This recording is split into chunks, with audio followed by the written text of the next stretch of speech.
Assalamualaikum warahmatullahi wabarakatuh. Waalaikumsalam Allahumma warahmatullahi sholli ala wabarakatuh. sayyidina Muhammad wa ala ali sayyidina Muhammad. Allahumma sholli wa sallim wa barik alaihi. Abah Saib yang insyaallah dimuliakan oleh Allah. Amin amin amin. Di dalam surat Al-Maun, fadzalika ladzi yad'ul yatim. Orang yang mendustakan agama adalah orang yang menghardik anak yatim. Anak yatim yang dimaksud dalam surat ini itu yang bagaimana? Apakah anak yatim yang banyak warisannya termasuk di dalam kriteria surat ini, Bah? Demikian, wallahul muwaffiq ila aqwamit thoriq. Wassalamualaikum warahmatullahi wabarakatuh. Waalaikumsalam warahmatullahi wabarakatuh. Menghardik orang, menakut-nakuti orang, membentak orang, jangankan anak yatim, kepada orang biasa aja nggak boleh. Membentak, menghardik. Hardik itu kan ada satu suara yang menekan untuk nakut-nakuti, untuk menjadikan yang diomongin itu gelisah, sedih. Maka jangankan anak yatim, kepada orang secara umum itu tidak boleh. Bahkan kepada istrimu nggak boleh main hardik dan tidak boleh main bentak, ya kan? Kurang apa? Padahal istri sangat dekat, apalagi orang lain, ya. Bentak orang di pasar dosa, bentak istri yang lahirin anakmu sampai 100 dosa di atas dosa. Paham? Ya, jelas. Kenapa harus ada bentak-bentakan kayak gitu? Kemudian bentak anak yatim, apalagi anak yatim. Anak yatim itu, Pak, anak yang ditinggal orang tuanya yang berupa ayah, yang ayah ini menjadi simbol kekuatan keluarga, kekuatan ekonomi, nafkah. Anak itu, Bapak Ibu, secapeknya kayak apapun, kalau ketemu ayahnya tenang. Anak itu sesusahnya, sedih kayak apapun, kalau ketemu ayahnya tenang, karena memang ayah pemimpin dia. Makanya kalau ayahnya meninggal, maka jadinya yatim. Otomatis anak ini tentu beban kesedihannya nggak ada yang beresin. Maka dari sini yatim di sini adalah yatim yang memang ditinggal orang tuanya berupa ayah, ya. Ibu nggak masuk di sini karena ibu tidak menjadi imam, ya kan? Tapi orang Indonesia latah, akhirnya masuklah piatu, kan gitu, yatim piatu, double berarti itu sudah nggak ada bapak, nggak ada ibu, ya kan? Tapi secara syariat yang dihitung itu bapak, Pak, karena bapak memang yang biayain, bapak yang menjadi kepala keluarga, pemberi nafkah. Nah, hanya saja Bapak Ibu, batas-batas anak yatim ini, Bapak Ibu, batas-batas anak yatim itu adalah sampai anak itu balik. Kalau sudah balik, Pak, kalau sudah balik, maka anak itu sudah tidak lagi menjadi yatim. Karena kalau sudah balik, itu anak sudah lepas dari tanggung jawab ayahnya di dalam nafkah. Tetapi orang Indonesia ini, Bapak Ibu, sayangnya kepada anaknya kebangetan. Sampai anaknya punya anak alias cucu, tetap aja dinafkahin, ya kan? Itu kebaikan orang tua kepada anak. Tapi kewajiban orang tua hakikatnya sampai balik. Makanya Bapak Ibu, dulu itu ada di mana ya kami? Oh, di Padang, Bapak Ibu. Kami kemarin kan ke Padang. Di Padang itu, Bapak Ibu, anak yang sudah balik itu nggak boleh tidur di rumah, suruh keluar, Pak.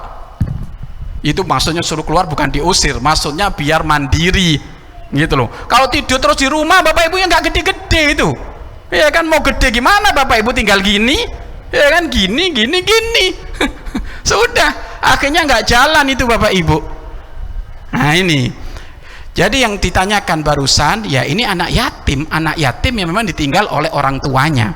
Nggak ada urusannya dengan duit banyak ataukah tidak, duit banyak ataukah tidak, tapi yang jelas kasih sayang anak ini berkurang, ya kan? Apalagi sekarang kalau anak yatimnya nggak ada duit lagi, wah ini ya lebih, Ya kan gitu. Sudah nggak ada ayah, nggak ada harta lagi, berarti lebih ini. Jadi menghardik, ya kan, membentak itu kepada siapapun nggak boleh, ya kan, kepada siapapun tidak boleh, apalagi kepada anak yatim. Lebih-lebih kenapa? Anak yatim ayahnya sudah diambil, nggak memiliki harta, hidupnya sebatang kara, dibentak lagi, ya kan, maka ini adalah tentu tidak boleh, ya.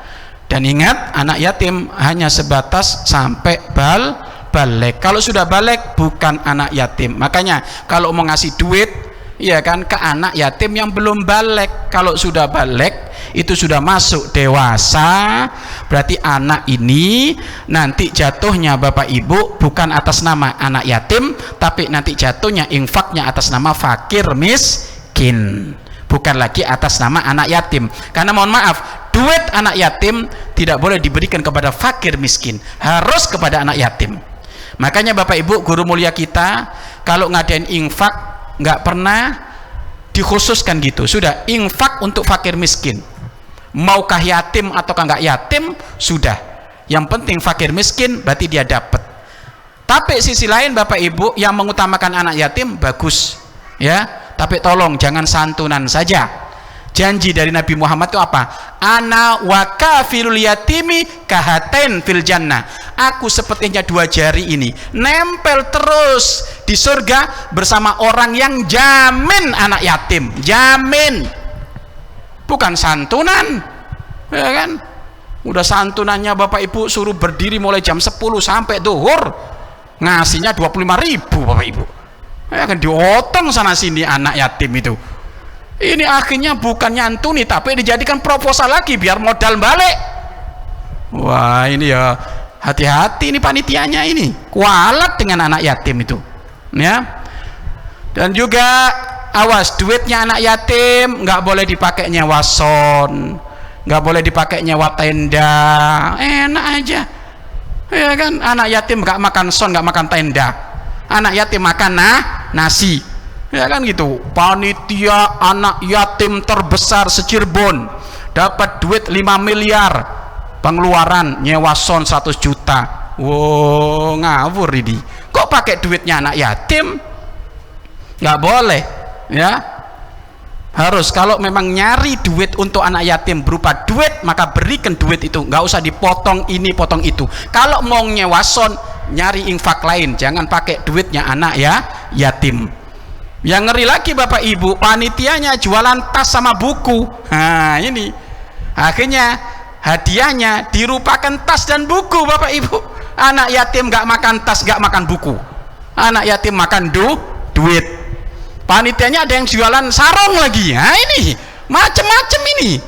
Akhirnya Bapak Ibu dia nyari makan dari anak yatim, itulah di perutnya isi neraka. Nah itu hati-hati. Kalau perlu Pak, jenengan kalau memang ada anak yatim dapat infaknya cuma 100.000, kok Anda jualan tas, Anda jualan sarung, Anda kasihkan tas itu gratis untuk anak yatim, gitu dong. Anda kasihkan sarung itu gratis, bukan Anda ambil lagi.